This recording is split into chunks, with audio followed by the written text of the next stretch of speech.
ಒಂದು ಸನ್ನಿವೇಶವನ್ನ ಕಲ್ಪಿಸ್ಕೊಳ್ಳಿ. ಆಸ್ಪತ್ರೆಯ ಬೆಡ್ ಮೇಲೆ ಒಬ್ಬ ವ್ಯಕ್ತಿ ಸಂಪೂರ್ಣವಾಗಿ ಯಂತ್ರಗಳ ಸಹಾಯದಿಂದ ಉಸಿರಾಡುತ್ತಿದ್ದಾರೆ. ಚೇತರಿಸಿಕೊಳ್ಳೋ ಯಾವುದೇ ಭರವಸೆ ಇಲ್ಲ. ಅವರು ವರ್ಷಗಳ ಹಿಂದೆಯೇ ಒಂದು ಪತ್ರ ಬರೆದಿಟ್ಟಿರ್ತಾರೆ, ನಾನು ಈ ಸ್ಥಿತಿಗೆ ಬಂದ್ರೆ ದಯವಿಟ್ಟು ನನ್ನನ್ನು ಹೀಗೆ ಯಂತ್ರಗಳ ಮೇಲೆ ಇಡಬೇಡಿ ಅಂತ. ಆದರೆ ವೈದ್ಯರು ಏನು ಮಾಡೋ ಹಾಗೆ ಇಲ್ಲ. ಯಾಕಂದ್ರೆ ಆ ಪತ್ರಕ್ಕೆ ಒಬ್ಬ ಮ್ಯಾಜಿಸ್ಟ್ರೇಟ್ ಸಹಿ ಇಲ್ಲ. ಅಂದ್ರೆ ಬರೀ ಒಬ್ಬ ಅಧಿಕಾರಿಯ ಸಹಿ ಇಲ್ಲ ಅನ್ನೋ ಕಾರಣಕ್ಕೆ ಒಬ್ಬರ ಕೊನೆಯ ಆಸೆಯನ್ನೇ ಅದನ್ನೇ ಪಕ್ಕಕ್ಕಿಡೋದು ಇಷ್ಟು ದೊಡ್ಡ ಹಿಂಸೆ ಅಲ್ವಾ? ಹೌದು, ಇದು ಕೇಳೋದಕ್ಕೆ ಒಂಥರ ಭಯಾನಕ ಅನ್ಸುತ್ತೆ. ಆಕ್ಚುಲಿ ಇವತ್ತಿನ ನಮ್ಮ ಚರ್ಚೆಯ ವಿಷಯವೇ ಇದು. ನಾವು ಮಾತಾಡ್ತಿರೋದು ಲಿವಿಂಗ್ ವಿಲ್ ಬಗ್ಗೆ, ಅಂದ್ರೆ ಜೀವಂತ ಇಚ್ಛಾಪತ್ರ. ಭವಿಷ್ಯದಲ್ಲಿ ನಮಗೆ ನಿರ್ಧಾರ ತೆಗೆದುಕೊಳ್ಳೋಕೆ ಆಗಲ ಸ್ಥಿತಿ ಬಂದ್ರೆ ಯಾವ ಚಿಕಿತ್ಸೆ ಬೇಕು, ಯಾವುದು ಬೇಡ ಅಂತ ಮೊದಲೇ ಬರೆದಿಡೋದು. ಹೌದು. 2018ರಲ್ಲಿ ಸುಪ್ರೀಂ ಕೋರ್ಟ್ ಈ ಹಕ್ಕನ್ನ ಒಪ್ಕೊಂಡಿತ್ತು. ಆದ್ರೆ ಅದರ ನಿಯಮಗಳು ಅಬ್ಬಾ ಎಷ್ಟು ಕಠಿಣವಾಗಿದ್ವು ಅಂದ್ರೆ ಅದನ್ನ ಬಳಸೋದು ಬಹುತೇಕ ಅಸಾಧ್ಯವಾಗಿತ್ತು. ಹಾಗಾದ್ರೆ ಈಗೇನು ಬದಲಾಗಿದೆ? ಅದೇ ಮುಖ್ಯವಾದದ್ದು. 2023ರ ಕಾಮನ್ ಕಾಸ್ ಪ್ರಕರಣದಲ್ಲಿ ಬಂದ ತೀರ್ಪಿದೆಯಲ್ಲ, ಅದು ಈ ಇಚ್ಛಾಪತ್ರವನ್ನ ನಿಜವಾಗಿಯೂ ಕಾರ್ಯರೂಪಕ್ಕೆ ತರು ಹಾಗೆ ಮಾಡಿದೆ. ಓಕೆ.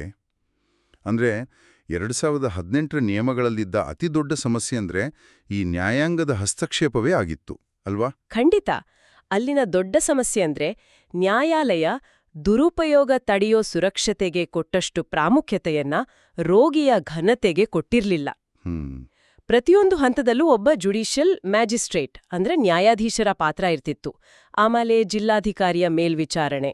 ಇದರಿಂದ ಪ್ರಕ್ರಿಯೆ ನಿಧಾನವಾಗಿ ರೋಗಿಗಳ ಸಂಕಟ ಜಾಸ್ತಿ ಆಗ್ತಿತ್ತು ಅಷ್ಟೇ. ಅಂದ್ರೆ ಸಹಾಯ ಮಾಡುವ ಬದಲು ಅದು ಒಂದು ರೀತಿ ಹಿಂಸೆ ಆಗ್ತಿತ್ತು. ಹೌದು. ಕೊನೆಗೆ ನ್ಯಾಯಾಲಯಕ್ಕೆ ಅರ್ಥವಾಯಿತು, ನಮ್ಮ ಈ ಅತಿಯಾದ ಕಣ್ಗಾವಲು ಜನರ ನೋವನ್ನ ಹೆಚ್ಚಿಸ್ತಿದೆ ಅಂತ. ಒಂದ್ ನಿಮಿಷ. ಹಾಗಾದ್ರೆ ಇಚ್ಛಾಪತ್ರ ಬರೆಯೋದ್ರಿಂದ ಹಿಡಿದು ಅದನ್ನ ಜಾರಿಗೆ ತರೋವರೆಗೂ ಎಲ್ಲೋ ಬದಲಾಗಿದೆ ಅಂತಾಯ್ತು. ಮೊದಲು ಹೇಗಿತ್ತು, ಈಗ ಹೇಗಿದೆ ಅಂತ ಸ್ವಲ್ಪ ಹೋಲಿಸಿ ಹೇಳಿ. ಖಂಡಿತ. ಮೊದಲನೇದಾಗಿ ಇಚ್ಛಾಪತ್ರ ಬರೆಯೋದು ಮೊದಲು ಹೇಗೆ ಅಂದ್ರೆ ಇಬ್ರು ಸಾಕ್ಷಿಗಳ ಜೊತೆ ಒಬ್ಬ ನ್ಯಾಯಾಂಗ ಮ್ಯಾಜಿಸ್ಟ್ರೇಟ್ ಮುಂದೆ ಹೋಗಿ ಅವರ ಸಹಿ ಪಡಿಬೇಕಿತ್ತು. ಓಹ್, ಇದು ಎಷ್ಟೊಂದು ಜನರಿಗೆ ಸಾಧ್ಯ. ತುಂಬಾನೇ ಕಷ್ಟ. ಅದೇ. ಈಗ ಆ ನಿಯಮವೇ ಇಲ್ಲ. ಇಬ್ರು ಸಾಕ್ಷಿಗಳ ಜೊತೆ ಒಬ್ಬ ನೋಟ್ರಿ ಅಥವಾ ಯಾವುದೇ ಗೆಜೆಟೆಡ್ ಅಧಿಕಾರಿಯ ಮುಂದೆ ಸಹಿ ಮಾಡಿದ್ರೆ ಸಾಕು. ಕೇವಲ ನೋಟರಿ ಸಹಿ ಸಾಕಾ? ಇದು ನಿಜಕ್ಕೂ ದೊಡ್ಡ ಬದಲಾವಣೆ.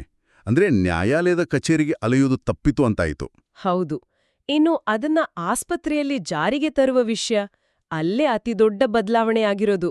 ಅದೇ ನಿಜವಾದ ಸವಾಲು ಅಲ್ವಾ? ನಿಜ. ಈಗ 2 ವೈದ್ಯಕೀಯ ಮಂಡಳಿಗಳ ಪ್ರಕ್ರಿಯೆಯನ್ನ ಸಂಪೂರ್ಣವಾಗಿ ಸರಳಗೊಳಿಸಲಾಗಿದೆ.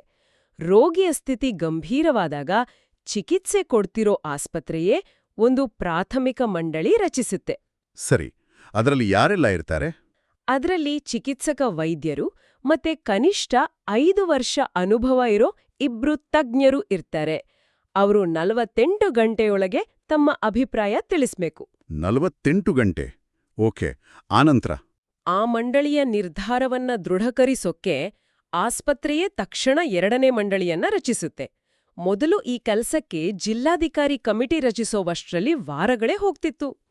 ಅಬ್ಬಪ್ಪ. ಅಷ್ಟ್ರಲ್ಲಿ ರೋಗಿಯ ಸಂಕಟ, ಕುಟುಂಬದವರ ಮಾನಸಿಕ ಹಿಂಸೆ ಹೇಳೋಕೆ ಸಾಧ್ಯ ಇಲ್ಲ. ಹೌದು. ಈಗ ಆಸ್ಪತ್ರೆಯಲ್ಲೇ ಎಲ್ಲವೂ 48 ಗಂಟೆಯೊಳಗೆ ಮುಗಿಯುತ್ತೆ. ನಿರ್ಧಾರ ವೈದ್ಯಕೀಯವಾಗುತ್ತದೆ ಹೊರತು ಸರ್ಕಾರಿ ಪ್ರಕ್ರಿಯೆ ಆಗೋಲ್ಲ. ಇದು ಸಂವಿಧಾನದ 21ನೇ ವಿಧಿಯ ಅಡಿಯಲ್ಲಿ ವೈಯಕ್ತಿಕ ಸ್ವಾಯತ್ತತೆಗೆ ಸಿಕ್ಕ ಒಂದು ದೊಡ್ಡ ಗೆಲುವು ಅಂತ ಹೇಳ್ಬೋದು ಅಲ್ವಾ? ಖಂಡಿತವಾಗಿಯೂ. ಇದು ಬರೀ ಬದುಕೋದಷ್ಟೇ ಅಲ್ಲ, ಹೇಗೆ ಬದುಕುಬಾರ್ದು ಅನ್ನೋದನ್ನ ನಿರ್ಧಾರಿಸೋ ಹಕ್ಕು ನಮ್ಗಿದೆ ಅಂತ ಹೇಳಿದಾಗೆ. ಆದರೆ ಒಂದು ಪ್ರಶ್ನೆ, ನ್ಯಾಯಾಲಯದ ಕಣ್ಗಾವಲು ಇಲ್ಲದೆ ಕೇವಲ ವೈದ್ಯರು ಮತ್ತು ಕುಟುಂಬದವರ ಕೈಯಲ್ಲಿ ಇಷ್ಟು ದೊಡ್ಡ ನಿರ್ಧಾರ ಬಿಡೋದು ಸರಿನಾ? ದುರುಪಯೋಗದ ಸಾಧ್ಯತೆ ಇಲ್ವಾ? ಒಳ್ಳೆ ಪ್ರಶ್ನೆ. ನ್ಯಾಯಾಲಯ ಇದನ್ನೂ ಯೋಚಿಸಿದೆ. ಮೊದಲನೇದಾಗಿ, ಈಗ ವೈದ್ಯರಿಗೆ ಕಾನೂನು ರಕ್ಷಣೆ ಇದೆ. ರೋಗಿಯ ಇಚ್ಛೆಯಂತೆ ನಡ್ಕೊಂಡ್ರೆ ಅವರ ಮೇಲೆ ಕೇಸ್ ಹಾಕುವ ಹಾಗಿಲ್ಲ. ಓಕೆ. ಕುಟುಂಬದವರು ಹೈಕೋರ್ಟ್ ಮೊರೆ ಹೋಗಬಹುದು. ಸೊ ಒಂದು ಸುರಕ್ಷತಾ ಕವಚ ಇದ್ದೇ ಇದೆ. ಹಾಗಾದ್ರೆ ಪ್ರಾಯೋಗಿಕವಾಗಿ ಹೇಳೋದಾದ್ರೆ ಸಾಮಾನ್ಯ ನಾಗರಿಕರು ಈಗೇನ್ ಮಾಡ್ಬೋದು?